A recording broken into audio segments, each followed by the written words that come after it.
Welkom by hierdie aanbieding van Lewende Waters en Patmos Bediening. Ek is Monty Elof. Nou, ons is besig vir die afgelope paar weke met 'n reeks oor vrae en antwoorde oor die Heilige Gees. Nou, hoekom doen ek dit? Hoekom is ek daarmee besig? Wel, daar is letterlik duisende mense wat vandag na hierdie program kyk en wat niks of min van hierdie onderwerp weet. En daarom probeer ons dan op hierdie wyse om mense meer ingelig te kry oor die Heilige Gees en oor die werkinge van die Heilige Gees. So ons gaan vandag begin met voortgaan met vraag 17 en dit is naamlik, wat is die lastering teen die Heilige Gees? Dis eintlik 'n baie belangrike onderwerp hierdie. Ek het net vanmôre voor ek nog gekom het vir die opnames met 'n dame in my in my sitkamer gesit wat gedoop is, sy en haar man Sondag aand, en hy twyfel of hy regtig 'n kind van die Here is, want hy voel toe hy 16 jaar oud was, het hy die Heilige Gees gevloek. Nou goed, kom ons gaan kyk wat sê die woord van die Here. In Markus 3, 28 tot 30 lees ons, hy sê, voorwaar ek sê vir julle, al die sonde sal die mensekinders vergewe word, en al die lastering wat hulle mag uitgespreek het. Maar wie teen die Heilige Gees gelaster het geen vergifnis tot in ewigheid nie, maar is skuldig aan die ewige oordeel, omdat hulle gesê het dat hy, dis natuurlik Jesus, het 'n onreine gees. Nou, oor die jare heen is hierdie vraag, wat baie gelowiges aan my vra, het ek nie gelaster teen die Heilige Gees nie? Of baie sê vir my, ek dink ek het gelaster teen die Heilige Gees. Of dok, kan jy my asseblief help, want ek is bekommerd, ek het dalk gelaster teen die Heilige Gees. Nou, voordat ek die vraag beantwoord, wil ek net dit sê. As jy vandag bekommerd is dat jy gesondig het teen die Heilige Gees, luister mooi wat ek sê, as jy bekommerd is dat jy gesondig het teen die Heilige Gees, dan het jy waarskynlik nie gesondig teen die Heilige Gees nie. Dan hoef jy jou verder nie te bekommer nie, want ek wil vir jou sê, jy het nie. Net die feit dat jy bekommerd is, net die feit dat jy die vraag vra, het ek teen die Heilige Gees gesondig, is genoeg bewys vir my, dat daar nog in jou hart geloof is, en dat jy nie gesondig het nie, en dat die Heilige Gees nog werksaam is in jou lewe. Anderster sou jy glad nie eers omgegee het om die vraag te vra nie. Jy sou nie omgegee het om die Here te dien nie. Jy sou nie omgegee het om 'n kind van die Here te wees nie. So, moenie bekommerd wees dan daaroor nie. Nou, laster teen die Heilige Gees, en dis volgens my mening, vind plaas wanneer iemand beledigende opmerkings maak, en werkinge van die Heilige Gees toeskryf as werke van die Satan, soos wat ons gesien het in ons teks. Hulle het gesê, Jesus is van Beelzebul, hy is van die Satan af, hy doen die werke deur die Satan. Dis wanneer iemand willens en wetens en opsetlik en kwaadwillig die Heilige Gees vervloek of beledig. En dis volgens die woord, is dit 'n onvergeeflike sonde, wanneer jy willens en wetens teen die Heilige Gees optree. Maar ons gaan kyk wat gebeur. Onthou, die Heilige Gees oortuig van sonde, van geregtigheid en van oordeel, volgens Johannes 16 vers 8. As iemand is die Heilige Gees verwerp en belaster, is daar niemand anders wat sy saak by God kan bepleit nie, en is daar geen vergifnis nie. Onthou, as ons gesondig het, kom ons deur Jesus Christus, hy is ons advokaat. Maar die woord sê, as ons teen die Heilige Gees gaan sondig, is daar geen vergifnis nie. So, Jesus kan nie saak nie bepleit by God nie, want onthou, die Heilige Gees is die derde persoon in die Godheid, en ons sondig eintlik dan teen die Heilige Gees. En dis nie ek wat so sê nie, luister mooi, dis Jesus se eie woorde. Dis hy wat so sê. Nou, die rede waarom hierdie sonde so verskriklik is omdat daar teen die Heilige Gees dan gesondig word. Nou, God die Vader het die aarde met alles wat daarop is geskape, en hy regeer daaroor soos hy wil, ongeag wat mense sê, wat ek en jy dink of doen. Jesus het die hemel verlaat, en hy het aan die kruis kom sterf vir die wêreld, ongeag die mense begeertes, ons voorkeure of ons strewes. Hy het die prys betaal. Maar die Heilige Gees daarenteen is nou heeltemal 'n totale ander saak. Hy reageer op die mense aanvaarding of verwerping van hom. Luister mooi, hy forceer hom nie op enige iemand nie. Sy werking is altyd sag en teer en minsaam in jou lewe. Hy forceer hom nie af op jou nie. En as jy hom verwerp, dis hoekom hy met 'n duif beskryf word. Hy steur en hy sag. En as jy hom verwerp, sal hy nie by jou kom sit nie. As jy hom verwerp, sal hy hom nie op jou afforceer nie. Jy moet hom in jou lewe wil hê en verwelkom. Nou, om hom te beledig, om te vloek en kwaadwillig sy werk aan Satan toe te skryf is om die minste te sê, rampspoedig vir jou. Daar bly geen vergifnis vir jou oor nie. Dis dan ook die rede waarom Satan dit so graag gebruik. Hy is om mense te laat skuldig voel, dat hulle sogenaamd in die Heilige Gees gesondig het. As ek vir u moet sê, dat hoeveel gemeentes ek kom, dat mense na diens na my toe kom en sê, ek voel, ek het die onvergeeflike sonde gepleeg, of ek voel, ek het die Heilige Gees gelaster, of ek voel, daar is nie vergifnis vir my nie, omdat ek dit of dat, of so en so het in die Heilige Gees gedoen het. Dan wil ek sommer weer herhaal, wat ek aan die begin gesê het. Solank as wat daar in jou hart 'n bekommernis is, dat jy dalk gesondigd of verkeerd gedoen het in die Heilige Gees, weet dit, jy het nog nie teen hom gesondig nie. Want, as jy gesondig het teen die Heilige Gees, sou jy nie hierdie vraag gevra het nie. Jy sou weet, jy's 'n kind van die Here. Nou, dit bring my nou by vraag 18, en dit is naamlik, wie kan laster teen die Heilige Gees? Wie is die persoon of persone wat teen die Heilige Gees kan laster? Nou is my vraag, kan die gelowige, die geesvervulde kind van God, laster teen die Heilige Gees? Ek dink ek kan amper met groot sekerheid sê, dat geen ware, opregte, gelowige, hierdie soort sonde kan doen of sal doen nie. Ek meen as wedergebore kind van die Here, ons wat die Here dien in gees en in waarheid, hoekom sal ek die Heilige Gees wil belaster? Want as juist die Heilige Gees wat my leer en lei en wat my help, waarom sou ek iets wil sê wat teen hom is en wat myself te na gaan kom? As Christen begeer ek om God lief te hê en om meer soos Jesus te word en te lewe, en daarom sal ek nie teen die Heilige Gees sondig nie, en wil ek nie teen die Heilige Gees sondig nie. Nou, ek sal toegee dat daar in elke gelowige se lewe miskien 'n dag kom waar hy moedeloos raak, en waar hy te neergedruk raak, en waar hy selfs op 'n punt kom wat sê, Here, ek dink nie as jy moeite werd om U te dien nie, en ek het nie meer lus om aan te gaan nie, en ek voel nie, ek kan meer staan nie. Nou, as jy nog nie so gevoel het nie, dan wil ek vir jou sê, het jy nog nie baie groot aanslag van Satan gehad nie. Na 46 jaar wat ek die Here dien, en 42 jaar in die bediening, daar al tye in my lewe gekom, wat ek wou wegloop van 'n gemeente af, of waar ek net wou handdoek ingooi en sê, Here, ek is klaar met die werk van die Here, ek sien nie kans om meer langer aan te gaan nie. Maar weet jy wat?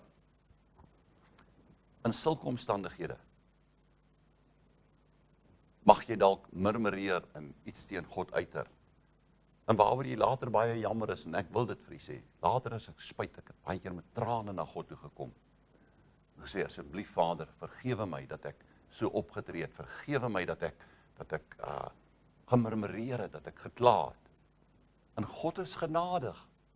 God is 'n God van genade, God is 'n God wat lankmoedig is, en hy vergewe elke mens wat met ware berou na hom toe kom, vergewe hy, en spreek hy vry. Nou, my volgende vraag is, kan die sondaar laster teen die Heilige Gees? Nou, sondaars mag dalk in hulle onkunde teen die Heilige Gees laster en hom beledig en dinge sê wat verkeerd is. Maar dis nie die onvergeeflike sonde nie, want 'n sondaar is 'n sondaar. Ek meen vir 'n sondaar is daar geen sonde nie. Hy's 'n sondaar. En hy doen die sonde. En hy lewe in die sonde. En hy sal selfs God vloek en Jesus vloek en die Heilige Gees vloek en laster en hy's 'n sondaar. So hy is in onkunde en hy weet ook nie wat hy doen nie. Nou sê Paulus vir ons, hy sê, ek wat vroeër 'n lasteraar en 'n vervolger en 'n geweldenaar was, maar aan my is barmhartigheid bewys, omdat ek het onwetend gedoen het in ongeloof. Kan jy dink, dat Paulus, wat 2/3 van die Nuwe Testament geskryf het, wat een van my helde is, sê, ek was 'n lasteraar, ek was 'n vervolger van die gemeente, ek was 'n geweldenaar. Hy sê op 'n ander plek, hy sê, ek het gedink, ek doen God 'n groot guns, as ek die klomp Christene uitroei. Nou hy sê, God het aan my barmhartigheid bewys, omdat ek het onwetend gedoen het, in ongeloof en in onkunde. Die sondaar is verlore, maar die oomblik wat hy kies om God gehoorsaam te wees, en hy bekeer hom tot die Here, dan tree die wonderbare genade van God in werking. Die bloed van Jesus Christus reinig hom en was hom witter dan die sneeu. Dit kan ons lees in Jesaja 1 vers 18. Al was jou sonde soos skarlaken, dit sal wit word soos sneeu. Al was dit rooi soos purper, dit sal word soos wol. God neem hom aan as sy kind, Johannes 1 vers 12, maar almal wat hom aangeneem het, aan hulle het hy mag gegee om kinders van God genoem te word. Ander woorde, die sondaar wat sy lewe aan Jesus oorgee, wat hom aanneem as persoonlike saligmaker, word gereinig van alle sondes. Maak nie saak wat hy gedoen het, en of hy God gevloek het en geskel het, of die Heilige Gees of Jesus nie. Hy was 'n sondaar, hy het dit in onkunde en onwetendheid gedoen, was 'n lasteraar gewees, maar die bloed van Jesus Christus reinig hom van alle sonde, en dit maak hom nou 'n kind van God. En nou word hy 'n nuwe skepsel in Christus. Paulus skryf in 2 Korintiërs 5:17 en hy sê, daarom, as iemand in Christus is hy 'n nuwe skepsel. Die ou dinge het verbygegaan, kyk, dit het alles nuut geword. Met ander woorde, my ou lewe is nou verby. Ek is nou 'n nuwe skepsel in Christus. Nou is ek ook nie meer 'n arme sondaar nie. Weet, daar is so baie mense wat nog praat van, ja, jy weet, ek is maar net 'n sondaar, of ons is maar net almal sondaars. Nee, ek is nie meer 'n sondaar nie. Ek was 'n sondaar. Ek het Jesus aangeneem as my saligmaker. God is my Vader, Jesus is my broeder, die Heilige Gees is my trooster. Ek is gewas en gereinig en geheilig deur sy bloed. Ek is nou 'n kind van God. Maar wat nou as ek sonde doen? Wat nou as ek struikel en ek val? Ja, as ek 'n ongehoorsame kind, dan doen ek die verkeerde ding, en ek gaan waarskynlik slaag kry daarvoor. Nie by die Here nie. Jesaja sê vir ons, jou eie sonde en ongeregtigheid tigtig jou. Woord van die Here sê vir ons, wat jy saai, sal jy maai. So met ander woorde, dit wat ek dan saai, en dit wat ek verkeerd doen, gaan uiteindelik terugkom na my toe, en my tigtig. Maar as ek omdraai, en ek sê, Here, jammer, vergewe my, ek het 'n groot fout gemaak, help my, ek wil U dien in gees en in waarheid. Dan is God se genade so groot, om jou te vergewe, en jou vry te maak, en jy word 'n nuwe skepsel. Onthou, jy's 'n nuwe skepsel in Christus Jesus. Nou my derde vraag is, kan die teruggevallene sondig teen die Heilige Gees? Of eintlik moet ons vra, kan die afvallige persoon sondig teen die Heilige Gees? Nou, na alles wat ons gesê het, wil ek vir sê, is dit eintlik net hierdie mense, wat eenmaal die heerlikheid van God gesmaak het, wat hom waarlik gedien het, wat hierdie sonde kan pleeg. En hier hou Hebreërs 6 vers 4 tot 6 vir ons 'n geweldige waarskuwing in. Hy sê, want dit is onmoontlik om die wat eenmaal verlig geword het, en die hemelse gawe gesmaak het, en die Heilige Gees deelagtig geword het, en die goeie woord van God gesmaak het, en die kragte van die toekomstige wêreld, en afvallig geword het, om die weer tot bekering te vernuwe. Mense wat die heerlikheid van God gesien het, mense wat in die teenwoordigheid van God se heerlikheid gestaan het, mense wat Jesus aangeneem het as saligmaker, mense wat hom gedien het met hulle hart, siel en wese, wanneer hierdie mense wat al hierdie goed ondervind het, afvallig word. Ek praat nie net van terugval nie. Praat nie maar net terugval en op om kerk toe te gaan, op om te bid of jou Bybel te lees en aan te gaan nie. Ek praat van mense wat afvallig geraak het.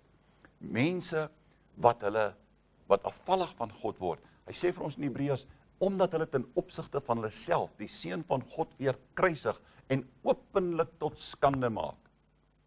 Nou lyk dit vir my dan ook asof hierdie mense tog iewerster genade by God gaan vind. Ek kan dit nie sê nie, want die woord van God sê, dit is onmoontlik om hulle weer te vernuwe, want hulle kruisig weer die seun van God.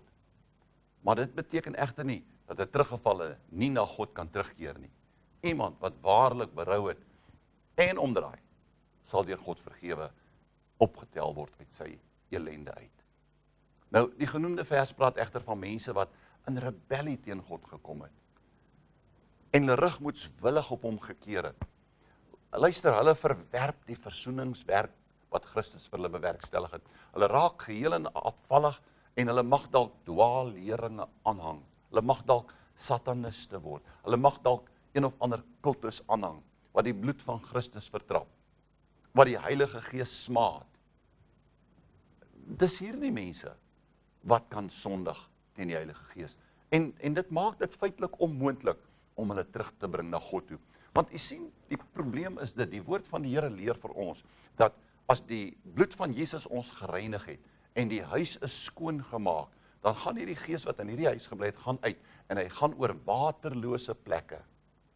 En hy kom terug na hierdie huis toe, en hy vind hierdie huis skoon, en uitgevee, en netjies, en agter mekaar.